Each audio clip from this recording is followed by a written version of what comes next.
Programme मुद्दा USA ਵਿੱਚ ਤੁਹਾਡਾ ਸਵਾਗਤ ਹੈ। ਇਸ ਵੇਲੇ ਅਸੀਂ ਵਾਈਟ ਹਾਊਸ ਦੇ ਬਾਹਰ ਹਾਂ ਔਰ ਸਾਡੇ ਖਾਸ ਮਹਿਮਾਨ ਨੇ ਆਰਕੀਟੈਕਟ ਰੇਨੂ ਖੰਨਾ ਜੀ, ਸਕੁਲ ਖੰਨਾ ਜੀ। ਤੁਹਾਡਾ ਬਹੁਤ-ਬਹੁਤ ਸਵਾਗਤ ਹੈ ਜੀ। ਥੈਂਕ ਯੂ ਜੀ। ਸਤਿ ਸ਼੍ਰੀ ਅਕਾਲ ਜੀ। ਮੈਂ ਆਪਣੇ ਦਰਸ਼ਕਾਂ ਨੂੰ ਇਹਨਾਂ ਦੀ ਬਰੀਫ ਇੰਟਰੋਡਕਸ਼ਨ ਦੇ ਦਿਆਂ ਕਿ ਬਾਬਾ ਬੰਦਾ ਸਿੰਘ ਬਹਾਦਰ ਦੀ ਯਾਦਗਾਰ ਚੱਪੜਚਿੜੀ ਤੇ 84 ਦੇ ਕਤਲੇਆਮ ਦੀ ਯਾਦਗਾਰ ਦਿੱਲੀ ਦੇ ਵਿੱਚ ਸਾਡੇ ਸਾਰੇ ਹਿਰਦਿਆਂ ਤੇ ਲਿਖੀ ਹੋਈ ਆ ਔਰ ਇਹ ਉਹ ਦੋਨੋਂ ਆਰਕੀਟੈਕਟ ਨੇ ਜਿਨ੍ਹਾਂ ਦੀ ਉਹਨਾਂ ਦੇ ਵਿੱਚ ਸਭ ਤੋਂ ਵੱਡੀ ਕੰਟਰੀਬਿਊਸ਼ਨ ਆ। ਕਿਸ ਤਰ੍ਹਾਂ ਨਾਲ ਇਹ ਸਾਰਾ ਕੁਝ ਬਣਿਆ ਔਰ ਕਿਸ ਤਰ੍ਹਾਂ ਦੇ ਇਹਨਾਂ ਦੇ ਪ੍ਰੋਗਰਾਮ ਨੇ ਅਮਰੀਕਾ ਦੇ ਵਿੱਚ ਕਿਵੇਂ ਆਏ ਨੇ। ਰੇਨੂ ਜੀ, ਤੁਸੀਂ ਸਾਨੂੰ ਥੋੜ੍ਹਾ ਜਿਹਾ ਇੱਕ ਤਾਂ ਇਹ ਦੱਸੋ ਕਿ ਇਹ ਚੱਪੜਚਿੜੀ ਦਾ ਜਿਹੜਾ ਸਾਰਾ ਕੌਨਸੈਪਟ ਸੀਗਾ, ਇਹਨੂੰ ਕਿਸ ਤਰ੍ਹਾਂ ਨਾਲ ਤੁਸੀਂ ਇਮੈਜੀਨੇਸ਼ਨ ਕੀਤਾ, ਕਿਉਂਕਿ ਬਹੁਤ ਸਿੱਖਾਂ ਦੀ ਮਾਨਸਿਕਤਾ, ਸਿੱਖਾਂ ਦਾ ਇਤਿਹਾਸ ਔਰ ਬੜੀ ਅਮੀਰ ਪਰੰਪਰਾ ਜੁੜੀ ਹੋਈ ਹੈ। ਮੈਂ ਹੁਣ ਜਦੋਂ ਗੱਲ ਕਰ ਰਿਹਾ ਮੇਰੇ ਆਪਣੇ ਰੌਂਗਟੇ ਖੜੇ ਹੋ ਰਹੇ ਨੇ ਇਹ ਸੁਣ ਕੇ ਹੀ ਕਿ ਮੈਂ ਉਹਨਾਂ ਨਾਲ ਖਲੋਤਾ ਹਾਂ ਜਿਨ੍ਹਾਂ ਨੇ ਇੰਨੀ ਵੱਡੀ ਸਾਨੂੰ ਦੇਣ ਦਿੱਤੀ ਹੈ। ਕੀ ਕਹੋਗੇ? ਇਹਦੇ ਵਾਸਤੇ ਨਾ ਜੀ ਇੱਕ ਨੈਸ਼ਨਲ ਕੰਪੀਟੀਸ਼ਨ ਹੋਇਆ ਸੀ, ਨੈਸ਼ਨਲ ਲੈਵਲ ਦਾ ਆਰਕੀਟੈਕਚਰਲ ਦਾ ਕੰਪੀਟੀਸ਼ਨ, ਤੇ ਵੀ ਆਲਸੋ ਪਾਰਟਿਸਿਪੇਟਡ ਇਨ ਦੈਟ। ਤੇ ਉਹ ਸਾਨੂੰ ਅਵਾਰਡ ਹੋਇਆ ਸੀ, ਸਾਡਾ ਫਸਟ ਪ੍ਰਾਈਜ਼ ਸੀਗਾ ਉਹਦੇ ਵਿੱਚ। ਔਰ ਇਹ ਇਸ ਤਰ੍ਹਾਂ ਹੋਇਆ ਕਿ ਮੈਂ ਇਹਨਾਂ ਦੀ ਨਾ ਮੈਂ ਆਲਮੋਸਟ 10-11 ਕਿਤਾਬਾਂ ਪੜ੍ਹੀਆਂ ਬਾਬਾ ਬੰਦਾ ਸਿੰਘ ਬਹਾਦਰ ਜੀ ਦੇ ਉੱਤੇ। ਸਾਰੇ ਗੁਰਦੁਆਰਿਆਂ 'ਚ ਗਈ, ਆਈ ਵੈਂਟ ਟੂ ਈਵਨ ਅੰਮ੍ਰਿਤਸਰ, ਉੱਥੋਂ ਵੀ ਬੁੱਕਸ ਲੈ ਕੇ ਆਈ ਔਰ ਉਸ ਤੋਂ ਬਾਅਦ ਮੈਂ ਇਹਨਾਂ ਦਾ ਇਤਿਹਾਸ ਪੂਰਾ ਪੜ੍ਹਿਆ। ਅਤੇ ਜਦ ਮੈਂ ਸਾਈਡ 'ਤੇ ਗਈ ਤਾਂ ਮੈਂ ਉੱਥੇ ਦੇਖਿਆ ਇੱਕ ਲਾਈਨ ਖਿੱਚੀ ਹੋਈ ਸੀ ਉੱਥੇ, ਔਰ ਮੈਨੂੰ ਦੱਸਿਆ ਗਿਆ ਕਿ ਉਹੀ ਲੈਂਡ ਹੈ ਜਿੱਥੇ ਕਿ ਲੜਾਈ ਹੋਈ ਸੀ। ਔਰ ਇਹਦੇ ਇਤਿਹਾਸ ਇਹ ਸੀਗਾ ਕਿ ਜਦ ਬੰਦਾ ਬਹਾਦਰ ਜੀ ਆਏ, ਬਨੂੜ ਪਹੁੰਚੇ, ਤੇ ਉਹਨਾਂ ਨੇ ਨਾ ਬਨੂੜ ਪਹੁੰਚ ਕੇ ਵਜ਼ੀਰ ਖਾਨ ਨੂੰ ਇਨਫੋਰਮ ਕਰ ਦਿੱਤਾ ਕਿ ਮੈਂ ਆ ਗਿਆ, ਹੁਣ ਤੂੰ ਹਾਰਨ ਵਾਸਤੇ ਤਿਆਰ ਹੋ ਜਾ। ਤੇ ਉਹ ਡਰ ਤਾਂ ਸੀਗਾ, ਬੰਦਾ ਬਹਾਦਰ ਜੀ ਤਾਂ ਸਭ ਨੂੰ ਡਰ ਸੀਗਾ। ਔਰ ਉਹਨੇ ਕੀ ਕੀਤਾ, ਉਹਨਾਂ ਨੇ ਇੱਕ ਇਹੋ ਜਿਹੀ ਜਗ੍ਹਾ ਚੁਣੀ ਜਿਹੜੀ ਕਿ ਇੱਕ ਪਾਸੇ ਪਲੇਨ ਸੀ, ਦੂਜੇ ਪਾਸੇ ਉਹ ਸੀ ਚੱਪੜਚਿੜੀ ਤੇ ਟਿੱਬੇ ਸੀਗੇ। ਉਸ ਜਗ੍ਹਾ ਦਾ ਨਾਮ ਹੀ ਚੱਪੜਚਿੜੀ ਐਸੇ ਕਰਕੇ ਪਿਆ ਹੋਇਆ। ਚੱਪੜ ਮੀਨਸ ਅ ਪੌਂਡ, ਚਿੜੀ ਮੀਨਸ ਝਾੜੀ ਤੋਂ ਚਿੜੀ, ਤੇ ਟਿੱਬੇ ਹੁੰਦੇ ਆ ਜਿਸ ਤਰ੍ਹਾਂ ਸੈਂਡ ਦੇ ਹੁੰਦੇ ਆ। ਤੇ ਉਹਨਾਂ ਨੇ ਸੋਚਿਆ ਕਿ ਇਹ ਤਾਂ ਵੈਸੇ ਹਾਰ ਜਾਣਗੇ ਕਿਉਂਕਿ ਇਹਨਾਂ ਕੋਲ ਪ੍ਰੋਪਰ ਫੌਜ ਤੇ ਹੈਗੀ ਨਹੀਂ ਹੈ। ਪਰ ਲੇਕਿਨ ਬਾਬਾ ਬੰਦਾ ਸਿੰਘ ਜੀ ਦਾ ਇੰਨਾ ਦਿਮਾਗ ਤੇਜ਼ ਸੀਗਾ। ਆਈ ਆਈ ਰੈਡ ਅਬਾਊਟ ਇਟ, ਤੁਸੀਂ ਤੁਹਾਡੇ ਰੌਂਗਟੇ ਖੜੇ ਹੋ ਰਹੇ, ਮੇਰੇ ਰੌਂਗਟੇ ਉਸ ਵਕਤ ਖੜੇ ਹੋ ਗਏ ਜਦ ਮੈਂ ਪੜ੍ਹਿਆ। ਉਹਨਾਂ ਨੇ ਨਾ ਜਦ ਪਹੁੰਚੇ 10 ਮਈ 1710 ਵਿੱਚ, ਉਹਨਾਂ ਨੇ ਸ਼ਾਮੀ ਪਹੁੰਚੇ 6 ਵਜੇ, ਲੜਾਈ ਨਹੀਂ ਹੁੰਦੀ ਸੀ, ਘੋੜਿਆਂ ਨੂੰ ਪਾਣੀ ਪਿਲਾਇਆ, ਸਭ ਤੋਂ ਉੱਚੇ ਟਿੱਬੇ 'ਤੇ ਜਾ ਕੇ ਬੈਠੇ। ਉਹਨਾਂ ਨੇ ਆਰਮੀ ਲਾਈਨਅਪ ਜਿਹੜੀ ਹੈ ਐਨੀਮੀ ਦੀ ਉਹ ਸਟੱਡੀ ਕੀਤੀ। ਉਹਨਾਂ ਨੇ ਕਿਹਾ ਇਹਨਾਂ ਦੇ ਕੋਲ ਤਾਂ ਬਹੁਤ ਕੁਛ ਹੈ, ਮਤਲਬ ਹਾਥੀ ਘੋੜੇ ਔਰ ਮਤਲਬ ਕੈਨਨ ਬਾਲ ਸਭ ਕੁਛ ਸੀਗਾ, ਤੋਪਾਂ ਸੀਗੀਆਂ। ਉਹਨਾਂ ਨੇ ਕਿਹਾ ਡਜ਼ਨਟ ਮੈਟਰ, ਇਹ ਜਿਹੜੀ ਹੈ ਨਾ we will not go there, let them come and face this train. ਉਹ ਜਦ ਪਹਿਲਾਂ ਆਏ ਤੇ ਜਦੋਂ ਉਹਨਾਂ ਦੇ ਘੋੜੇ ਸੀ ਚੱਪੜ 'ਚ ਗਿਰ ਗਏ। ਫਿਰ ਜਦ ਉੱਠੇ ਉਹ ਥੋੜ੍ਹਾ ਹੋਰ ਅੱਗੇ ਗਏ ਤੇ ਚਿੜੀ ਵਿੱਚ ਫਸ ਗਏ, ਕਿਉਂਕਿ ਚਿੜੀ ਮਤਲਬ 2-2 ਫੁੱਟ 'ਤੇ ਪੇੜ ਹੁੰਦੇ ਹੈ ਨਾ। ਤੇ ਉੱਥੋਂ ਫਿਰ ਉਹਨਾਂ ਨੂੰ ਉਤਰਨਾ ਪਿਆ। ਜਦ ਸੋਲਜਰਸ ਉਤਰੇ ਤੇ ਟਿੱਬਿਆਂ ਦੇ ਪਿੱਛੇ ਛੁਪੇ ਹੁੰਦੇ ਸੀ ਔਰ ਟਿੱਬਿਆਂ ਦੇ ਪਿੱਛੇ ਨਾ ਇਹਨਾਂ ਨੇ ਹੋ ਕੇ ਗੁਰੀਲਾ ਅਟੈਕਸ ਕੀਤੇ। And that's how they won the war. ਔਰ ਇੱਕ ਹੋਰ ਚੀਜ਼ ਬੜੀ ਇੰਪੋਰਟੈਂਟ ਸੀਗੀ ਕਿ ਉਹਨਾਂ ਨੇ ਇਹ ਸੋਚ ਲਿੱਤਾ ਕਿ ਬਈ ਇਹ ਜਿਹੜੇ ਵੀ ਡੋਮਸ ਹੈਗੇ ਨਾ, ਟਿੱਬੇ ਹੈਗੇ ਆ, ਇਹ ਰੇਤੀਲੇ ਹੈਗੇ ਆ। ਰੇਤੀਲੇ ਟਿੱਬੇ ਮਤਲਬ ਇੱਥੇ ਜਿਹੜੇ ਕੈਨਨ ਬਾਲਸ ਆਉਣਗੀਆਂ ਨਾ, ਇਹ ਫਟਣਗੀ ਨਹੀਂ, ਇਹ ਨਾ ਧੱਸ ਜਾਣਗੀਆਂ, ਹੈ ਨਾ। ਅਤੇ ਇਸ ਕਰਕੇ ਉਹਨਾਂ ਨੇ ਕਿਹਾ ਉਹ ਵੀ ਆਉਣ ਦਿਓ, ਕੁਛ ਨਹੀਂ ਹੋਏਗਾ। ਵਾਟ ਅ ਬ੍ਰੇਨ ਦਿਸ ਪਰਸਨ ਹੈਡ, ਮਤਲਬ ਮੈਂ ਤਾਂ ਸੋਚ ਕੇ ਹੈਰਾਨ ਹੁੰਦੀ ਹਾਂ ਮੈਂ। ਫਿਰ ਇੱਕ ਹੋਰ ਚੀਜ਼ ਮੈਂ ਇਹਨਾਂ ਦੀ ਸਟੱਡੀ ਕੀਤੀ ਸੀ ਕਿ ਇਹ ਜੰਮੂ ਤੋਂ ਸੀਗੇ ਸ਼ੁਰੂ ਵਿੱਚ, ਔਰ ਇਹਨਾਂ ਦਾ ਇਹ ਸੀਗਾ ਨਾ ਪਹਾੜੀ ਤੋਂ ਜਾ ਕੇ ਹਰ ਚੀਜ਼ ਦੇਖਦੇ ਹੁੰਦੇ ਸੀ, ਵਿਚ ਮੀਨਸ ਦੇਖੋ ਆਪ ਜੇ ਇੱਥੋਂ ਦੇਖੋਗੇ ਨਾ ਤਾਂ ਤੁਹਾਨੂੰ ਕੋਈ ਵੀ ਪ੍ਰੋਬਲਮ ਸੋਲਵ ਕਰਨ ਵਾਸਤੇ ਤੁਹਾਨੂੰ ਇੰਨਾ ਨਜ਼ਰੀਆ ਮਿਲੇਗਾ। ਤੁਸੀਂ ਜਿੰਨਾ ਉੱਤੇ ਜਾ ਕੇ ਦੇਖੋਗੇ you will get a wider perspective, ਤੇ ਤੁਹਾਨੂੰ ਸਾਰੇ ਪ੍ਰੋਜ਼ ਐਂਡ ਕੌਨਸ ਨਜ਼ਰ ਆਉਣਗੇ and then you can act better. ਉਹ ਸਟ੍ਰੈਟਜੀ ਵਧੀਆ ਬਣ ਸਕਦੀ ਹੈ। ਇਸ ਕਰਕੇ ਆਈ ਡਿਸਾਈਡਡ ਕਿ ਜਿਹੜਾ ਇਹਨਾਂ ਦਾ ਕਿਉਂਕਿ ਮੇਰਾ ਆਈਡੀਆ ਹੈ ਕਿ ਮੈਂ ਜਿਹਦੇ ਦੇ ਵਾਸਤੇ ਬਣਾਉਂਦੀ ਹਾਂ ਉਹਦੀ ਪਰਸਨੈਲਿਟੀ ਨੂੰ ਸਟੱਡੀ ਕਰਕੇ ਉਹਨਾਂ ਦੀ ਪਰਸਨੈਲਿਟੀ ਮੇਰੇ ਕੰਪਲੈਕਸ ਵਿੱਚ ਆਉਣੀ ਚਾਹੀਦੀ ਹੈ। ਅਤੇ ਮੈਂ ਦੇਖਿਆ ਕਿ ਉਹਨਾਂ ਨੂੰ ਉੱਚੇ ਦਾ ਸੀਗਾ ਕਿ he will see a place from a wider perspective. ਮੈਂ ਡਿਸਾਈਡ ਕੀਤਾ ਕਿ 328 ਫੁੱਟ ਉੱਚਾ ਮੈਂ ਇੱਥੇ ਮੀਨਾਰ ਬਣਾਉਣਾ ਹੈ, ਜਿਹਨੂੰ ਕਿ ਤੁਸੀਂ ਪਿਆਰ ਨਾਲ ਫਤਿਹ ਬੁਰਜ ਬੁਲਾਉਂਦੇ ਹੋ। ਅਤੇ ਉਹ ਜਿਹੜਾ ਸੀਗਾ ਫਤਿਹ ਬੁਰਜ ਅਸੀਂ ਬਣਾਇਆ। ਔਰ ਫਤਿਹ ਬੁਰਜ ਸਿਰਫ ਇਹ ਸਾਰਾ ਪ੍ਰੋਜੈਕਟ ਤੁਹਾਨੂੰ ਪਤਾ ਹੈਗਾ ਕਿਉਂਕਿ ਉਸ ਟਾਈਮ ਘੱਟ ਸੀਗਾ ਸਾਡੇ ਕੋਲ, ਔਰ 11 ਮਹੀਨਿਆਂ ਵਿੱਚ ਜੰਗਲ ਤੋਂ ਲੈ ਕੇ ਲੈਂਡਸਕੇਪ ਤੱਕ ਬਣ ਗਿਆ। And it was done with hybrid construction. ਅੰਦਰ ਸੈਂਟਰਲ ਕੋਰ ਹੈ ਜਿਹਦੇ ਵਿੱਚ ਲਿਫਟ ਤੇ ਸਟੇਅਰਕੇਸ, ਹੁਣ ਲਿਫਟ ਵੀ ਲੱਗਣ ਵਾਲੀ ਹੈ। ਔਰ ਇਹਦੇ ਦੇ ਨਾਲ ਕਿਉਂਕਿ ਕੋਈ ਵੀ ਚੀਜ਼ ਨਾ ਇੱਕਦਮ ਨਹੀਂ ਹੋ ਜਾਂਦੀ, ਪਹਿਲਾਂ 2 ਛੋਟੀ ਵਿਕਟਰੀਜ਼ ਦੇ ਬਾਅਦ ਤੀਸਰੀ ਵਿਕਟਰੀ ਹਾਸਿਲ ਹੋਈ ਸੀ। ਇਸ ਕਰਕੇ ਮੈਂ ਉਹਨਾਂ ਦੇ ਵਿੱਚ ਨਾ 3 ਲੈਵਲਸ ਆਫ ਵਿਕਟਰੀ ਵਾਕਸ ਦਿੱਤੇ ਹੋਏ ਨੇ। ਪਹਿਲਾ ਵਿਕਟਰੀ ਆਫ ਸਦੌੜਾ, ਦੂਸਰਾ ਵਿਕਟਰੀ ਆਫ ਸਮਾਣਾ ਤੇ ਤੀਜਾ ਵਿਕਟਰੀ ਆਫ ਚੱਪੜਚਿੜੀ, ਠੀਕ ਹੈ ਜੀ। ਔਰ ਸਭ ਤੋਂ ਉੱਪਰ ਅਸੀਂ ਦਿੱਤਾ ਸਿੱਖ ਡੋਮ। ਇਹ ਸਾਰੀ ਕੰਸਟਰਕਸ਼ਨ ਅਸੀਂ ਪ੍ਰੀਫੈਬ ਤੇ ਕੰਸਟਰਕਸ਼ਨ ਨਾਲ ਕੀਤੀ ਹੈ। ਸਾਰੇ ਪੈਨਲ ਸਾਡੇ ਥੱਲੇ ਬਣ ਗਏ ਸੀ ਤੇ ਜਦੋਂ ਕੋਰ ਖੜੀ ਹੋ ਗਈ 40 ਦਿਨਾਂ ਵਿੱਚ ਸਲਿਪ ਫਾਰਮ ਸ਼ਟਰਿੰਗ ਦੇ ਨਾਲ, ਉਸ ਤੋਂ ਬਾਅਦ ਅਸੀਂ ਸਟੀਲ ਦੇ ਕਾਲਮਸ ਲਗਾਏ, ਸਟੀਲ ਗਰਡਰਸ, ਡੈਕ ਸ਼ੀਟ, ਉਹਨਾਂ ਦੇ ਉੱਪਰ ਫਿਰ ਅਸੀਂ ਜਿਹੜੀ ਦੀਵਾਰ ਆ ਹੈਗੀ ਹੈ ਉਹਨਾਂ ਦੇ ਪੈਨਲਸ ਬਸ ਚਿਪਕਾ ਦਿੱਤੇ, you know, with nuts and bolts. Even staircases had been done with prefab technology. ਔਰ ਜਿਹੜੇ ਵੀ ਟਿੱਬੇ ਸੀਗੇ, ਮੈਂ ਸੋਚਿਆ ਕਿ ਅਸੀਂ ਇੱਥੇ ਸੇਮ ਲੈਂਡਸਕੇਪ ਬਣਾਵਾਂਗੇ ਜਿਹੜਾ ਕਿ ਇੰਨੇ ਸਾਲ 300 ਸਾਲ ਪਹਿਲਾਂ ਸੀਗਾ।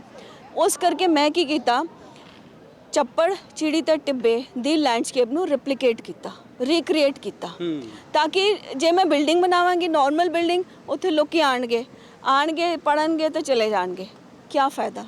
let them understand, let them experience what happened at that time, ਕਿ ਉਹਨਾਂ ਨੇ ਫੇਸ ਕੀਤਾ ਹੋਏਗਾ ਤੇ ਕਿੰਨੇ ਉਹਨਾਂ ਨੇ ਸੋਚਿਆ ਹੋਏਗਾ। ਔਰ ਇਹ ਸੋਚ ਸਾਡੇ ਵਿੱਚ ਵੀ ਆ ਜਾਏ ਨੈਕਸਟ ਜਨਰੇਸ਼ਨ ਵਿੱਚ। ਦਿਸ ਵਾਸ ਮਾਈ ਆਈਡੀਆ ਬਿਹਾਈਂਡ ਇਟ। ਹੁਣ ਮੈਂ ਕੀ ਕੀਤਾ, ਸਾਰੀ ਬਿਲਡਿੰਗਸ ਨਾ ਦੇ ਵਰ ਡਨ ਅੰਡਰ ਦ ਡੋਮਸ। RCC ਦੇ ਡੋਮ ਸਟਰਕਚਰਸ ਹੈਗੇ ਆ ਜਿਹੜੇ ਕਿ 10 ਮੀਟਰ ਰੇਡੀਅਸ ਦੇ ਹੈਗੇ, ਮਤਲਬ 20 ਮੀਟਰ ਡਾਇਆ। ਉਹਨਾਂ ਦੇ ਉੱਪਰ ਅਸੀਂ ਮਿੱਟੀ ਪਾ ਕੇ ਘਾਹ ਪਾਤੀ ਔਰ ਸਭ ਤੋਂ ਉੱਤੇ ਜਨਰਲਸ ਦੇ ਸਟੈਚੂਜ਼ ਰੱਖੇ ਹੋਏ ਨੇ। ਔਰ ਉਹਨਾਂ ਦੇ ਅੰਦਰ ਇੱਕ ਦੇ ਅੰਦਰ ਹੈਗਾ ਇਮਰਸਿਵ ਐਕਸਪੀਰੀਅੰਸ, ਇੱਕ ਦੇ ਅੰਦਰ ਹੈਗਾ ਕੈਫੇਟੇਰੀਆ। ਔਰ ਇਸ ਤੋਂ ਇਲਾਵਾ ਸਾਡਾ ਜਿਹੜਾ ਵਿਕਟਰੀ ਟਾਵਰ ਹੈ, ਵਿਕਟਰੀ ਟਾਵਰ ਦੇ ਬਿਲਕੁਲ ਸਾਹਮਣੇ ਹੈਗਾ ਸਾਡਾ ਓਪਨ ਏਅਰ ਥੀਏਟਰ 1200 ਦੀ ਕਪੈਸਿਟੀ ਦਾ। ਉਹ ਇਸ ਕਰਕੇ ਜੇ ਇੱਥੇ ਕੋਈ ਸਾਊਂਡ ਐਂਡ ਲਾਈਟ ਸ਼ੋ ਹੋਣਗੇ ਜਾਂ ਕੋਈ ਨਾਟਕ ਹੋਣਗੇ ਉਹ ਵੀ ਇੱਥੇ ਹੋਏਗਾ। ਔਰ ਜਿਹੜਾ ਇਹਨਾਂ ਦਾ ਚੱਪੜ ਬਣਾਇਆ ਉਹ ਵੀ ਬਹੁਤ ਸੋਹਣਾ ਹੈ ਤੇ ਚੱਪੜ ਵਾਸ ਪੋਜੀਸ਼ਨਡ ਇਨ ਅ ਮੈਨਰ ਕਿ ਵਿਕਟਰੀ ਟਾਵਰ ਦੀ ਪੂਰੀ ਰਿਫਲੈਕਸ਼ਨ ਉਹਦੇ ਅੰਦਰ ਦਿਸਦੀ ਹੈ। ਔਰ ਇੱਥੇ ਜਿਹੜਾ ਐਂਟਰੀ ਕਰਨ ਵਾਸਤੇ ਆਈਡੀਆ ਵਾਸ ਕਿ ਅਸੀਂ ਲੋਕਾਂ ਨੂੰ 1710 ਵਿੱਚ ਲੈ ਜਾਈਏ। You know, I often say emotive and experiential architecture can make you travel through time and space. ਔਰ ਉਸ ਦੇ ਵਿੱਚ ਕੀ ਸਾਡਾ ਜਿਹੜਾ ਇਨਫੋਰਮੇਸ਼ਨ ਸੈਂਟਰ ਜਿਹੜਾ ਸ਼ੁਰੂ ਐਂਟਰ ਕਰਨੇ ਆ, ਉਹਦੇ ਵਿੱਚ ਵੱਡੇ ਗੇਟ 'ਚ ਛੋਟਾ ਗੇਟ ਸੀਗਾ ਤੇ ਛੋਟੇ ਗੇਟ ਜਿਸ ਤਰ੍ਹਾਂ ਪਹਿਲਾਂ ਹੁੰਦਾ ਸੀ ਉਹ ਸਾਰਾ ਕੁਝ। So I am actually taking people back to 1710। ਮੈਂ ਇੰਨਾ ਕੁ ਮਗਨ ਸੀਗਾ ਤੁਹਾਡੀ ਸਾਰੀ ਗੱਲ ਸੁਣਨ 'ਚ ਕਿ ਕਿਸ ਤਰ੍ਹਾਂ ਦੇ ਉਹ ਸਾਰੇ ਪੜਾਅ ਸੀ। ਜਿਵੇਂ ਇਹਨਾਂ ਨੇ ਉਹਦਾ ਇੱਕ ਇਤਿਹਾਸਕ ਪੱਖ ਵੀ ਦੱਸਿਆ ਔਰ ਉਸ ਸਾਰੇ ਕੁਛ ਨੂੰ ਬਣਾਉਣ ਦੇ ਵਿੱਚ ਇਹਨਾਂ ਨੇ ਉਹ ਕੰਸਟਰਕਸ਼ਨ ਕਿਸ ਤਰ੍ਹਾਂ ਹੋਈ ਔਰ ਉਹਦੇ 'ਚ ਮਟੀਰੀਅਲ ਕਿਸ ਤਰ੍ਹਾਂ ਦਾ ਵਰਤਿਆ ਗਿਆ ਤੇ ਉਹਨੂੰ ਉਹ ਇਤਿਹਾਸਕ ਦਿੱਖ ਕਿਸ ਤਰ੍ਹਾਂ ਨਾਲ ਦਿੱਤੀ ਗਈ ਤਾਂ ਕਿ ਉਹਨਾਂ ਦੇ ਵਿੱਚੋਂ ਕੋਈ ਵੀ ਚੀਜ਼ ਪਾਸੇ ਨਾ ਰਹਿ ਜਾਵੇ। ਔਰ ਜਦੋਂ ਉੱਥੇ ਸੈਲਾਨੀਆਂ ਨੇ ਆਉਣਾ ਤੇ ਉਹਨਾਂ ਦੇ ਮਨੋਰੰਜਨ ਲਈ, ਬੈਠਣ ਲਈ, ਉਹਨਾਂ ਨੂੰ ਚਾਹੇ ਉਹ ਲਾਈਟ ਐਂਡ ਸਾਊਂਡ ਹੋਵੇ ਉਹਦੇ ਰਾਹੀਂ ਜਿਸ ਤਰ੍ਹਾਂ ਦੇ ਉਹ ਸਾਰਾ ਕੁਝ ਦਿਖਾਉਣਾ ਹੈ, ਉਹਨਾਂ ਸਾਰੇ ਪੱਖਾਂ ਨੂੰ ਧਿਆਨ 'ਚ ਰੱਖਿਆ ਹੈ। ਔਰ ਹਾਲਾਂਕਿ 84 ਦੇ ਬਾਰੇ ਆਪਾਂ ਗੱਲ ਕਰਨੀ ਆ, ਮੈਂ ਤੁਹਾਡੇ ਕੋਲ ਆ ਰਿਹਾ ਪਰ ਇਸ ਛੋਟੀ ਜਿਹੀ ਬ੍ਰੇਕ ਤੋਂ ਬਾਅਦ।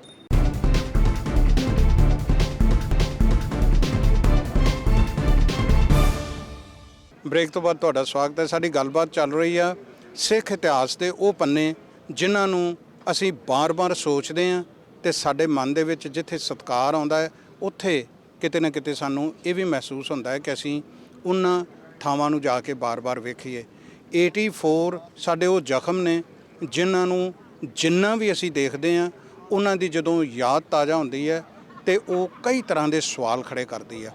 ਪਰ ਉਸ ਯਾਦ ਨੂੰ ਕਿਵੇਂ ਸਾਂਭਿਆ ਹੈ, ਸਾਡੇ ਨਾਲ ਸਕੁਲ ਜੀ ਤੁਸੀਂ ਦੱਸੋ। ਜਿਵੇਂ ਇਹਨਾਂ ਨੇ ਸਾਨੂੰ ਫਤਿਹ ਬੁਰਜ ਦੇ ਬਾਰੇ ਦੱਸਿਆ, ਇਹ ਸਾਰਾ ਕਨਸੈਪਟ ਕਿਉਂਕਿ ਕਾਫੀ ਔਖਾ ਪ੍ਰੋਜੈਕਟ ਸੀਗਾ ਇਹ ਔਰ ਉਹਦੇ ਵਿੱਚ ਕਈ ਤਰ੍ਹਾਂ ਦੀਆਂ ਬੜੀਆਂ ਕਾਨੂੰਨੀ ਨੁਕਤਾ ਨਿਗਾਹ ਤੋਂ ਮੁਸ਼ਕਲਾਂ ਸੀਗੀਆਂ, ਕਿਵੇਂ ਤੁਸੀਂ ਉਹਨਾਂ ਨੂੰ सॉल्व किया? देखो जी, पहले तो एक डिज़ाइन कंपटीशन बुलाया गया था। दिल्ली से गुरुद्वारा प्रबंधन कमेटी ने एक आर्किटेक्चरल कंपटीशन बुलाया, तो उसमें काफ़ी आर्किटेक्ट्स आए। बट जैसे हम खुद पंजाबी हैं सो हमने इसको जब पढ़ा 84 के बारे में, और हमने तो खुद एक्सपीरियंस किया हमारी फैमिलीज़ ने, तो हम ग्राउंड लेवल पे हम इस पे रिलेट किया हमने, and we won the competition. तो जो ये रकाबगंज गुरुद्वारा में जो साइट है, ये बिल्कुल पार्लियामेंट के पास है और बहुत छोटा एरिया था जिसमें हमें करना था। हम कुछ बिल्डिंग बना नहीं सकते थे, बिल्डिंग बनानी अलाउड नहीं थी। सो हमने क्या कंसेप्ट बनाया कि जो 84 के टाइम पे जो कत्लेआम हुआ था, जो सिखों ने, पंजाबियों ने एक्सपीरियंस किया था, दिल्ली की तंग गलियां थी, वो हम यूज़र को एक्सपीरियंस कराएंगे। आज की जनरेशन वो ना भूले वो चीज़ें, तो हम वो एक्सपीरियंस कराएंगे कि तंग गलियों से कैसे लोगों को कत्लेआम किया गया था। तो हमने क्या किया, हमने दीवारें बनाई, तंग दीवारें बनाई, जिसमें से विज़िटर घुसता है एक तरफ से, और वो सिखिज़म के कई वैल्यूज़ हैं, जैसे इक्वालिटी, कि सिखों में कुछ कास्ट नहीं है, सारे सिख बराबर हैं। सिखिज़म कहता है कि सब एक बराबर हैं। फिर इक्वालिटी, पूरी दुनिया बराबर है। फिर टॉलरेंस, सिखों ने पूरी दुनिया बहुत कुछ टॉलरेट किया है, और टॉलरेंस सिखिज़म सिखाता है। फिर सिखिज़म और कल्ट वैल्यू सिखाता है, ऐसी चीज़ें। इन सब के हमने स्कल्पचर्स बनाए, ताकि हमारे स्कल्पचर्स के थ्रू ही हम लोगों को बता सकें। फिर हमने इसमें क्या किया, एक सच दी दीवार बनाई। देखो जी, कितने ही लोगों का मार्टियर हुआ, कई हिस्टोरिकल साइटों में हुआ, बट लोगों को रिकग्नाइज़ किया गया। बट 84 का ऐसा एक समय था कि लोगों को पता ही नहीं कि किस किस का कत्लेआम हुआ, कौन कौन, कितने परिवार डिस्ट्रॉय हो गए इसमें। तो एक हमने दीवार बनाई, सच दी दीवार, जिसमें हमने सबके नाम लिखे, सब फैमिली। हमने कोशिश करी कि हम सब फैमिलीज़ को रिकग्नाइज़ करें और उनके नाम लिखें। मैडम, इस ਵੇਲੇ ਜਿਵੇਂ ਆਪਾਂ ਬੜੀ ਇੱਕ ਉਸ ਇਤਿਹਾਸਕ ਪੱਖ ਨੂੰ ਛੋਹ ਰਹੇ ਹਾਂ, ਜਿਹਦੇ ਨਾਲ ਸਾਡਾ ਜੇ ਇਤਿਹਾਸ ਦਾ ਗੌਰਵਮਈ ਵਿਰਸਾ ਜੁੜਿਆ ਹੋਇਆ ਹੈ। 84 ਦੀ ਜਿਹੜੇ ਇਹਨਾਂ ਨੇ ਗੱਲ ਦੱਸੀ ਆ, ਉਹਦੇ ਨਾਲ ਸਾਡੇ ਦਰਦ ਵੀ ਬੜੇ ਜੁੜੇ ਨੇ, ਜ਼ਖਮ ਵੀ ਅੱਲੇ ਨੇ, ਪਰ ਉਹਨਾਂ ਨੂੰ ਭੁੱਲ ਕੇ ਇਸ ਵੇਲੇ ਅਸੀਂ ਵਾਸ਼ਿੰਗਟਨ ਡੀਸੀ 'ਚ ਹਾਂ। ਔਰ ਤੁਸੀਂ ਇੱਥੋਂ ਦਾ ਆਰਕੀਟੈਕਚਰ ਵੀ ਦੇਖਿਆ। ਤੁਸੀਂ ਜਿਹੜੇ ਇਤਿਹਾਸਕ ਪੱਖਾਂ ਦੀ ਗੱਲ ਕਰਦੇ ਹੋ, ਜੇ ਫਤਿਹ ਦਿਵਸ ਦੀ ਫਤਿਹ ਬੁਰਜ ਦੀ ਗੱਲ ਕਰਦੇ ਹੋ, ਇੱਥੇ ਵਾਸ਼ਿੰਗਟਨ ਮਾਨੂਮੈਂਟ ਵੀ ਤੁਸੀਂ ਦੇਖਿਆ। ਹਾਲਾਂਕਿ ਇੱਥੇ ਉੱਚੀਆਂ ਬਿਲਡਿੰਗਾਂ ਬਣਾਉਣ ਦਾ ਇੱਥੋਂ ਨੂੰ ਇਜਾਜ਼ਤ ਹੀ ਨਹੀਂ ਮਿਲਦੀ। ਸਭ ਤੋਂ ਉੱਚੀ ਬਿਲਡਿੰਗ ਇੱਥੇ ਉਹ ਆ। ਤੁਸੀਂ ਕਿਵੇਂ ਕੰਪੈਰੀਜ਼ਨ ਕਰਦੇ ਹੋ ਇੰਡੀਅਨ ਆਰਕੀਟੈਕਚਰ ਨੂੰ ਤੇ ਅਮਰੀਕਾ ਦੇ ਆਰਕੀਟੈਕਚਰ ਨੂੰ? ਤੁਸੀਂ ਗੱਲ ਕੀਤੀ ਹੈ ਉੱਚੀਆਂ ਬਿਲਡਿੰਗਸ ਦੀ। ਛੱਪੜ ਛਿੜੀ ਮੈਂ 328 ਫੁੱਟ ਕੀਤਾ ਸੀ, ਤਾਂ ਵੀ ਲੋਕੀ ਬੋਲਣ ਲੱਗ ਪਏ ਸੀ। ਕੋਈ ਬਿਊਰੋਕਰੈਟ ਨੇ ਕਹਿਤਾ, ਮੈਡਮ ਇੰਨਾ ਉੱਚਾ ਕਿਉਂ ਬਣਾ ਰਹੇ ਹੋ, ਇਹਨੂੰ ਛੋਟਾ ਕਰ ਦਿਓ। ਪਰ ਮੈਂ ਉਹਨੂੰ ਚੇਂਜ ਨਹੀਂ ਕੀਤਾ। ਮੈਂ ਕਿਹਾ ਮੈਂ I will stick to this 328 foot, ਕਿਉਂਕਿ ਅਸੀਂ 300 ਸਾਲਾਂ ਮਨਾ ਰਹੇ ਸੀ, ਤੇ ਮੈਂ 300 ਫੁੱਟ ਤੋਂ ਉੱਪਰ ਹੀ ਜਾਣਾ ਸੀ। ਅੱਛਾ, ਦੂਸਰੀ ਗੱਲ ਇਹ ਹੈ ਕਿ ਇਹਨਾਂ ਦਾ ਜਿਹੜਾ ਹੈ 600 ਫੀਟ ਤੋਂ ਉੱਪਰ ਹੈਗਾ। ਸੋ they have this, they have already gone above. ਇਹ 522 ਫੁੱਟ ਉੱਚਾ ਹੈ 522 ਜੀ। ਫੁੱਟ ਉੱਚਾ, ਤੇ ਸਾਡਾ 328 ਫੁੱਟ ਉੱਚਾ ਸੀਗਾ। ਤੇ ਤੁਸੀਂ ਓਵਰਆਲ ਜਿਹੜਾ ਇਹ ਆਰਕੀਟੈਕਚਰ ਇਹਦਾ ਹੈਗਾ, ਕਿਉਂਕਿ ਜੇ ਦੋਨਾਂ ਦਾ ਕੰਪੈਰੀਜ਼ਨ ਕਰੀਏ ਤੇ ਇੱਥੇ ਵੀ ਬਹੁਤ ਸਾਰੇ ਇਤਿਹਾਸਕ ਪੱਖ ਦੇ ਵਿੱਚ ਕਈ ਲੋਕ ਆਏ ਔਰ ਉਹਨਾਂ ਨੇ ਆਪਣਾ ਆਰਕੀਟੈਕਚਰ ਵੀ ਲਿਆਂਦਾ। ਜੇ ਪ੍ਰੀ ਕੋਲੰਬੀਅਨ ਦੇਖੀਏ ਤੇ ਉਸ ਤੋਂ ਬਾਅਦ ਜਦੋਂ ਵਾਈਟ ਹਾਊਸ ਜਾਂ ਸਾਡੇ ਕੈਪੀਟਲ ਦੀਆਂ ਬਿਲਡਿੰਗਸ ਬਣੀਆਂ ਨੇ, ਉਹਨਾਂ ਨੂੰ ਇਹਨਾਂ ਨੇ ਇੱਥੋਂ ਦੇ ਫੈਡਰਲ ਆਰਕੀਟੈਕਚਰ ਨਾਲ ਜੋੜ ਦਿੱਤਾ। ਫੈਡਰਲ ਬਿਲਡਿੰਗ ਜਦੋਂ ਬਣਨੀਆਂ ਸ਼ੁਰੂ ਹੋਈਆਂ, ਸਾਊਥ ਦੇ ਵਿੱਚ ਡਿਫਰੈਂਟ ਤਰ੍ਹਾਂ ਦਾ ਸੀ। ਪਰ ਜੇ ਤੁਸੀਂ ਸੌਖਾ ਜਿਹਾ ਮੈਨੂੰ ਦੱਸੋ, ਜਿਵੇਂ ਤੁਸੀਂ ਨਿਊਯਾਰਕ ਵੀ ਗਏ ਹੋ, ਵਾਸ਼ਿੰਗਟਨ ਡੀਸੀ ਵੀ ਗਏ ਹੋ, ਤੁਸੀਂ ਇਹਨਾਂ ਸ਼ਹਿਰਾਂ ਦੀ ਤੁਲਨਾ ਕਿਵੇਂ ਕਰਦੇ ਹੋ? ਕਿੱਥੋਂ ਦੇ ਆਰਕੀਟੈਕਚਰ ਤੁਹਾਡੇ ਇੱਕਦਮ ਦਿਮਾਗ 'ਚ ਆਉਂਦਾ ਹੈ? well, if I relate it, I would relate Washington DC to Chandigarh, because ਉਹ ਉੱਥੇ ਵੀ ਹਿਊਮਨ ਸਕੇਲ ਹੈਗਾ ਹੈ। ਇੱਥੇ ਤੁਹਾਡੇ ਕੈਪੀਟਲ ਹਿੱਲ ਹੈ, ਸਾਡੇ ਕੈਪੀਟਲ ਕੰਪਲੈਕਸ ਹੈਗਾ, ਔਰ ਉਸੇ ਤਰ੍ਹਾਂ ਦੀ ਗ੍ਰੀਨਰੀ ਹੈਗੀ ਹੈ ਚੰਡੀਗੜ੍ਹ ਵਕਨ ਦੀ, ਔਰ ਵੱਡੀ ਵੱਡੀ ਰੋਡਸ ਹੈਗੀਆਂ, ਐਵਨਿਊਜ਼ ਵੱਡੇ ਵੱਡੇ ਹੈਗੇ ਹੈ ਨਾ। ਤੇ even buildings are quite contemporary here. That is what we have there also. But once you come to New York, I think it's more or less like Delhi or Mumbai.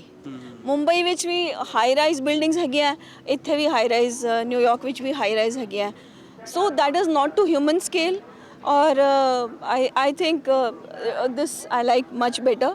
This is more human and ਬਿਲਕੁਲ ਤੁਸੀਂ ਠੀਕ ਕਿਹਾ, ਕਿਉਂਕਿ ਜਿਵੇਂ ਇੱਥੇ ਪੰਜਾਬ ਦੇ ਵਿੱਚ 2 ਸਟੇਟਾਂ ਦੀ ਰਾਜਧਾਨੀ ਹੈ, ਚੰਡੀਗੜ੍ਹ ਬਿਊਟੀਫੁਲ ਸਿਟੀ, ਔਰ ਕਾਫੀ ਹੱਦ ਤੱਕ ਇਹ ਕੋਈ ਬਹੁਤ ਜ਼ਿਆਦਾ ਬਿਲਡਿੰਗਸ ਉੱਚੀਆਂ ਨਹੀਂ ਗਈਆਂ, ਰੈਜ਼ੀਡੈਂਸ਼ੀਅਲ ਬਿਲਡਿੰਗ ਹੈਗਾ, ਬਹੁਤ ਜ਼ਿਆਦਾ ਗ੍ਰੀਨ ਹੈ।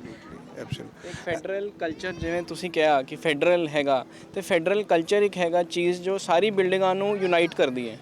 ਉਹ ਇੱਕ ਕਲਚਰ ਜੋ ਸਾਨੂੰ ਚੰਡੀਗੜ੍ਹ ਵਿੱਚ ਵੀ ਦਿਖਦਾ ਹੈ, ਇੱਕ ਫੈਬਰਿਕ ਹੈਗਾ ਆਰਕੀਟੈਕਚਰ ਦਾ ਜੋ ਪੂਰੀ ਸਿਟੀ ਵਿੱਚ ਸੇਮ ਹੈਗਾ, ਤੇ ਸੇਮ ਵਾਸ਼ਿੰਗਟਨ ਡੀਸੀ ਵਿੱਚ ਹੈਗਾ। ਵੱਡੀਆਂ ਸੜਕਾਂ ਤੇ रिलेटेबल हाइट बिल्डिंग्स, तो वो शहर को बड़ा लिवेबल बनाती हैं, जैसे हमारा चंडीगढ़ भी है। ਇੱਕ ਜਿਹੜਾ ਅਮਰੀਕਾ ਦੇ ਆਰਕੀਟੈਕਚਰ ਬਾਰੇ ਗੱਲ ਕਹੀ ਜਾਂਦੀ ਨਾ, ਉਹਨੂੰ ਕਿਹਾ ਜਾਂਦਾ ਹੈ ਕਿ this is a melting pot, ਕਿ ਤੁਸੀਂ ਲਿਆਉਂਦੇ ਹੋ ਸਭ ਕੁਝ ਤੇ ਇਹਨਾਂ ਦੇ ਵਿੱਚ, ਕਿਉਂਕਿ ਜਦੋਂ ਲੋਕ ਆਉਂਦੇ ਨੇ ਨਾਲ ਆਪਣਾ, ਸਾਡੇ ਗੁਰਦੁਆਰੇ ਜਿਹੜੇ ਨੇ ਉਹਨਾਂ ਦਾ ਤੁਸੀਂ ਦੇਖੋ ਕਿ ਲੋਕ ਡਿਜ਼ਾਈਨ ਕਰਦੇ ਨੇ ਔਰ ਉਹਨਾਂ ਦੇ ਡੋਮ ਬਣਨੇ ਸ਼ੁਰੂ ਹੋਏ ਨੇ। ਤੁਸੀਂ ਜਿਸ ਤਰ੍ਹਾਂ ਨਾਲ ਆਪਣੀ ਸਟੱਡੀ ਕੀਤੀ ਆ ਔਰ ਤੁਸੀਂ ਬਾਹਰ ਵੀ ਗਏ ਹੋ, ਜੋ ਮੈਂ ਤੁਹਾਡਾ ਬਾਇਓ ਦੇਖਿਆ ਹੈ, ਤੁਹਾਨੂੰ ਕਿਵੇਂ ਲੱਗਦਾ ਹੈ ਕਿ ਜਿਹੜਾ ਇਸ ਫੀਲਡ ਦੇ ਵਿੱਚ ਇੰਡੀਆ ਦੇ ਵਿੱਚ ਕਿਸ ਤਰ੍ਹਾਂ ਦਾ ਸਕੋਪ ਹੈਗਾ ਹੈ ਸਾਡੀ ਨੈਕਸਟ ਜਨਰੇਸ਼ਨ ਲਈ, ਜਿਹੜੇ ਇਲੀਗਲ ਤਰੀਕਿਆਂ ਨਾਲ ਭੱਜੇ ਆ ਰਹੇ ਨੇ? ਭਾਵੇਂ ਪ੍ਰੈਜ਼ੀਡੈਂਟ ਟਰੰਪ ਨੇ ਵਾਲ ਬਣਾਉਣੀ ਸ਼ੁਰੂ ਕੀਤੀ ਆ ਔਰ ਸਾਡੇ ਪੀਟੀਸੀ ਦੀ ਨਿਊਜ਼ ਸੀਗੀ ਕਿ ਉਹ ਲੋਕ ਵਾਲ ਨੂੰ ਵੀ ਟੱਪ ਕੇ ਹੁਣ ਤੇ ਬਾਰਡਰ ਕ੍ਰਾਸ ਕਰ ਰਹੇ ਨੇ। ਤੁਹਾਨੂੰ ਇਹਦੇ ਬਾਰੇ ਕੀ ਲੱਗਦਾ, ਕੀ ਸਕੋਪ ਆ ਆਰਕੀਟੈਕਚਰ ਦੇ ਫੀਲਡ ਦੇ ਵਿੱਚ ਇੰਡੀਆ ਦੇ ਵਿੱਚ? ਦੇਖੋ ਜੀ, ਮੈਂ ਤਾਂ ਇਹ ਫੈਕਟ ਹਾਈਲਾਈਟ ਕਰਨਾ ਚਾਹੁੰਦਾ ਕਿ ਇੰਡੀਅਨਸ ਨੂੰ ਜਦ ਅਮਰੀਕਨ ਨੇ ਆਈਟੀ ਇੰਡਸਟਰੀ ਵਿੱਚ ਇਨਵੋਲਵ ਕੀਤਾ ਤੇ ਉਹਦਾ ਕੰਟਰੀਬਿਊਸ਼ਨ ਪੂਰੀ ਦੁਨੀਆ ਨੇ ਦੇਖਿਆ कि Indians are doing so well in IT. So Indians hard working हैं, हम सारे, हमारे अंदर एक है कि हम सब हार्ड वर्किंग हैं। हमने आईटी में बहुत आगे बहुत नाम कमाया अमेरिका के लिए। सेम हमने आर्किटेक्चर में अगर हमें इन्वॉल्व किया गया सो हम अपनी क्रिएटिविटी दिखा सकते हैं दुनिया को, अमेरिका को। तो अमेरिका में जो एक अमेरिका की कुछ सिटीज़ में एक कल्चर मिसिंग है, तो हम इंडियंस वो इनकी बिल्डिंग में कल्चर ला सकते हैं। मैडम ਜਦੋਂ ਅਸੀਂ ਜਿਹੜਾ ਤੁਸੀਂ ਹਿਸਟੋਰੀਕਲ ਆਰਕੀਟੈਕਟ ਦੀ ਗੱਲ ਕੀਤੀ ਆ, ਇਹਨੂੰ ਸਾਰੇ ਨੂੰ ਤੁਸੀਂ ਸਾਂਭਣ ਦੀ ਕਿਵੇਂ ਕੋਸ਼ਿਸ਼ ਕਰਦੇ ਪਏ ਹੋ? ਤੁਸੀਂ ਦੇਖਦੇ ਪਏ ਹੋ ਕਿ ਜਿਹੜਾ ਤੁਸੀਂ ਇੰਨਾ ਕੁਛ ਕੀਤਾ ਹੈ, ਜੇ ਬਾਬਾ ਬੰਦਾ ਸਿੰਘ ਬਹਾਦਰ ਦੇ ਬਾਰੇ ਆਪਾਂ ਗੱਲ ਕਰ ਰਹੇ ਹਾਂ, ਫਤਿਹ ਬੁਰਜ ਦੀ, ਜਾਂ ਦਿੱਲੀ ਦੇ ਬਾਰੇ ਗੱਲ ਕਰ ਰਹੇ ਹਾਂ, ਇਹਨੂੰ ਤੁਸੀਂ ਕਿਵੇਂ ਸਾਂਭਣ ਦੀ ਕੋਸ਼ਿਸ਼? ਮੈਂ ਜੀ I have just now documented this. It's a book called architecture of happiness, और ये जड़ी किताब है ये फ्रंट कवर है, this shows happiness, and if you see the back side it has Chappar Chiri, the culture, reflection in the water in the Chappar, so that the जड़ी victory the feeling है वो डबल अप हो जाती है। और what is happening here with this is ये सारा record हो गया। ਹੁਣ ਜਿਹੜਾ ਚੱਪੜ ਚਿੜੀ ਹੈ it was still now only oral heritage. What is oral heritage? ਜਿਹੜੀ ਕਿ ਜ਼ੁਬਾਨੀ ਗਈ ਹੈ। ਬਾਬਾ ਬੰਦਾ ਸਿੰਘ ਬਹਾਦਰ ਜੀ ਦਾ ਕੋਈ ਸਾਡੇ ਕੋਲ ਹੈਗਾ ਨਹੀਂ ਸੀ, ਕੋਈ ਬਿਲਡਿੰਗ ਇਸ ਤਰ੍ਹਾਂ ਦੀ ਨਹੀਂ ਸੀਗੀ। ਹਾਲਾਂਕਿ ਮੈਨੂੰ ਪਤਾ ਲੱਗਿਆ ਸੀ ਕਿ ਲੋਹਗੜ੍ਹ ਸਾਹਿਬ ਉਹਨਾਂ ਨੇ ਸਭ ਤੋਂ ਪਹਿਲੀ ਸਿੱਖ ਕੈਪੀਟਲ ਬਣਾਈ ਸੀ, ਔਰ ਮੈਂ ਬੜੀ ਜ਼ਿੱਦ ਕਰਕੇ ਨਾ, ਜਦ ਮੈਨੂੰ ਕੰਮ ਅਵਾਰਡ ਹੋ ਗਿਆ, ਮੈਂ ਉੱਥੇ ਗਈ ਸੀ ਉਹਨੂੰ ਸਟੱਡੀ ਕਰਨ ਵਾਸਤੇ। ਔਰ ਜਿਹੜਾ ਉੱਥੇ ਇੱਕ ਸੀ ਅੰਬ ਦੇ ਪੇੜ ਦੇ ਥੱਲੇ ਬੈਠੇ, ਸਾਨੂੰ ਸਿਰਫ ਬ੍ਰਿਕਸ ਮਿਲੀਆਂ, ਹੋਰ ਕੁਝ ਨਹੀਂ ਮਿਲਿਆ ਉੱਥੇ। ਹਿਲਸ ਮਿਲੀਆਂ, ਉੱਥੇ 6 ਹਿਲਸ ਸੀਗੀਆਂ ਔਰ ਸਾਹਮਣੇ ਨਦੀ ਸੀ। ਉੱਥੇ ਵੀ ਇਹਨਾਂ ਦਾ ਹਿਸ brain was so beautiful.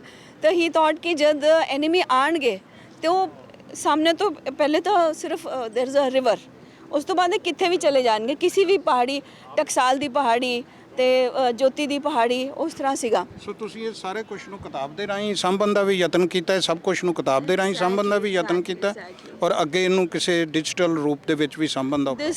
This book is available now in the market, will be available।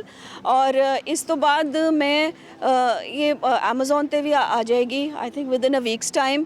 ਤੇ ਜਿਹੜਾ ਵੀ ਕੋਈ ਇਹਨੂੰ ਲੈਣਾ ਚਾਹੁੰਦੇ ਹੈ, ਇਹਦੇ ਵਿੱਚ ਦੋਨੋਂ ਹੈਗੇ ਨੇ। ਸਾਡਾ ਬਾਬਾ ਬੰਦਾ ਸਿੰਘ ਬਹਾਦਰ ਜੀ ਦਾ ਵੀ ਹੈਗਾ ਮੋਨੂਮੈਂਟ ਚੱਪੜ ਚਿੜੀ, ਤੇ 1984 ਦਾ ਵੀ ਹੈਗਾ। ਸਾਰਾ ਕੁਝ ਸਿੱਖ ਇਤਿਹਾਸ ਪੂਰਾ ਡਾਕੂਮੈਂਟ ਹੋ ਗਿਆ ਇਹਦੇ ਵਿੱਚ। ਔਰ ਇਸ ਤੋਂ ਇਲਾਵਾ ਪੰਜਾਬ ਵਿੱਚ ਤੁਸੀਂ ਜੇ ਤੁਹਾਨੂੰ ਪਤਾ ਹੈ ਇੱਕ ਬਿਲਡਿੰਗ ਹੈਗੀ ਹੈ, ਫੋਰੈਸਟ ਕੰਪਲੈਕਸ ਦੀ ਬਿਲਡਿੰਗ ਹੈਗੀ ਹੈ, that is considered as one of the major icons of Punjab, ਉਹ ਵੀ ਇਹਦੇ ਵਿੱਚ ਡਾਕੂਮੈਂਟ ਹੋ ਗਈ ਹੈ। ਬਹੁਤ ਮਿਹਰਬਾਨੀ।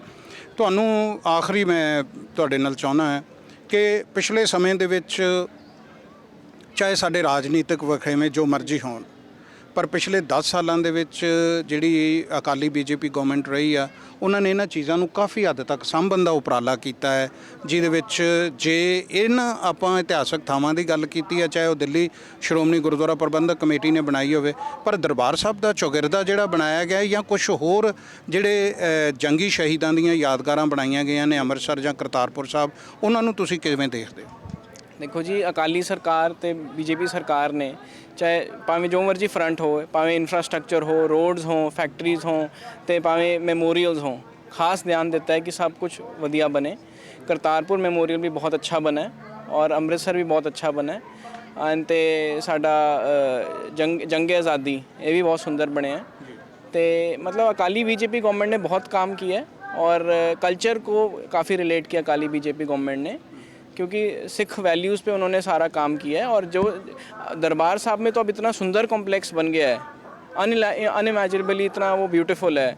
जो वहाँ पे भीड़ होती थी, मतलब जो वहाँ पे क्राउड मिसमैनेज हो जाता था, अब वहाँ नहीं होता। लोग वहाँ पसंद करते हैं अब आना। तो मार्केट भी बहुत सुंदर बनाई है और वहाँ पे 5D है, 3D है, 4D है, सारी लेटेस्ट टेक्नोलॉजीज़ हैं। तो आई थिंक बहुत अच्छा काम किया उन्होंने एंड हम सब बहुत खुश हैं उनके काम से। ਤੁਹਾਡਾ ਬਹੁਤ ਬਹੁਤ ਸ਼ੁਕਰੀਆ। ਤੁਸੀਂ ਕੁਝ ਕਹਿਣਾ ਚਾਹੁੰਦੇ ਜੀ? ਬਾਦਲ ਸਾਹਿਬ ਕਹਿੰਦੇ ਹੁੰਦੇ ਸੀ, because I was working for him, ਔਰ ਉਹ ਕਹਿੰਦੇ ਹੁੰਦੇ ਸੀ ਕਿ those who forget history, history forgets them। ਬਹੁਤ ਸਾਰੀਆਂ ਸਿੱਖ ਇਤਿਹਾਸ ਦੇ ਪੰਨਿਆਂ ਨੂੰ ਸਾਂਭਣ ਦੀਆਂ ਗੱਲਾਂ ਨੇ ਔਰ ਜੋ ਕੁਝ ਇਹਨਾਂ ਇਤਿਹਾਸਕ ਪੰਨਿਆਂ ਨੂੰ ਸਾਂਭਿਆ ਗਿਆ ਹੈ ਉਹਨਾਂ ਦੇ ਬਾਰੇ ਅੱਜ ਅਸੀਂ ਵਾਈਟ ਹਾਊਸ ਦੇ ਬਾਹਰ ਖਲੋ ਕੇ ਗੱਲ ਕਰਦੇ ਮਾਣ ਮਹਿਸੂਸ ਕਰ ਰਹੇ ਹਾਂ। ਇਹਨਾਂ ਦੀ ਦੇਣ ਲਈ ਜੋ ਕੁਝ ਇਹਨਾਂ ਨੇ ਸਿਰਜਿਆ, ਜਿਸ ਤਰ੍ਹਾਂ ਦੀ ਇਹਨਾਂ ਨੇ ਮਿਹਨਤ ਕੀਤੀ, ਜਾਂ ਇਸ ਨੌਜਵਾਨ ਆਰਕੀਟੈਕਟ ਨੇ ਇਹ ਸਾਰਾ ਕੁਝ ਕਨਸੈਪਟ ਲਿਆਂਦਾ, ਕੰਪੀਟੀਸ਼ਨ ਦੇ ਵਿੱਚੋਂ ਇਹਨਾਂ ਚੀਜ਼ਾਂ ਨੂੰ ਜਿੱਤਿਆ। ਔਰ ਅੱਜ ਜੇ ਇਹ ਅਮਰੀਕਾ ਦੇ ਦੌਰੇ 'ਤੇ ਨੇ, ਵੱਖ-ਵੱਖ ਡਿਪਾਰਟਮੈਂਟਸ ਦੇ ਨਾਲ ਇਹਨਾਂ ਨੇ ਗੱਲਾਂ ਕੀਤੀਆਂ ਨੇ, ਤੇ ਸਾਨੂੰ ਯਕੀਨ ਹੋਣਾ ਚਾਹੀਦਾ ਹੈ ਔਰ ਸਾਨੂੰ ਹੌਸਲਾ ਅਫਜ਼ਾਈ ਇਹਨਾਂ ਦੀ ਕਰਨੀ ਚਾਹੀਦੀ ਆ ਕਿ ਆਉਂਦੇ ਸਮੇਂ ਦੇ ਵਿੱਚ ਜਿਹੜੇ ਵਿਚਾਰ, ਜਿਹੜੇ ਕਨਸੈਪਟ ਇਹ ਲੈ ਕੇ ਅਮਰੀਕਾ ਆਏ ਨੇ, ਜਿਨ੍ਹਾਂ ਵਿਚਾਰਾਂ ਨੂੰ ਇਹ ਲਿਆ ਕੇ ਇੱਥੇ ਆਰਕੀਟੈਕਚਰ ਦੇ ਖੇਤਰ ਦੇ ਵਿੱਚ ਕੁਝ ਨਵਾਂ ਕਰਨਾ ਚਾਹੁੰਦੇ ਨੇ, ਤੇ ਜੋ ਕੁਝ ਇੱਥੋਂ ਦੇ ਸੰਕਲਪ ਇੰਡੀਆ ਦੇ ਵਿੱਚ ਲਿਜਾ ਕੇ ਕੋਈ ਨਵੀਆਂ ਗੱਲਾਂ ਕਰਨੀਆਂ ਚਾਹੁੰਦੇ ਨੇ, ਉਹਨਾਂ ਦੇ ਵਿੱਚ ਇਹਨਾਂ ਨੂੰ ਸਫਲਤਾ ਮਿਲੇ। ਔਰ ਅਸੀਂ ਇਸੇ ਹੀ ਦੁਆ ਦੇ ਨਾਲ ਇਸ ਪ੍ਰੋਗਰਾਮ ਨੂੰ ਇੱਥੇ ख़त्म ਕਰਦੇ ਹਾਂ। ਹਾਲਾਂਕਿ ਬਹੁਤ ਸਾਰੇ ਸਵਾਲ ਨੇ, ਬਹੁਤ ਸਾਰੇ ਸਾਡੀ ਜਗਿਆਸਾ ਹੈ, ਪਰ ਫਿਰ ਕਿਸੇ ਅਗਲੇ ਸਮੇਂ ਦੇ ਵਿੱਚ, ਅਗਲੇ ਨਵੇਂ ਸੈਗਮੈਂਟ ਦੇ ਵਿੱਚ ਗੱਲ ਕਰਾਂਗੇ। ਫਿਲਹਾਲ ਅਸੀਂ ਇੱਥੇ ਹੀ ਤੁਹਾਡੇ ਤੋਂ ਇਜਾਜ਼ਤ ਲੈਂਦੇ ਹਾਂ। ਤੁਸੀਂ ਦੇਖਦੇ ਰਹੋ PTC। ਤੁਹਾਡਾ ਬਹੁਤ ਬਹੁਤ ਧੰਨਵਾਦ।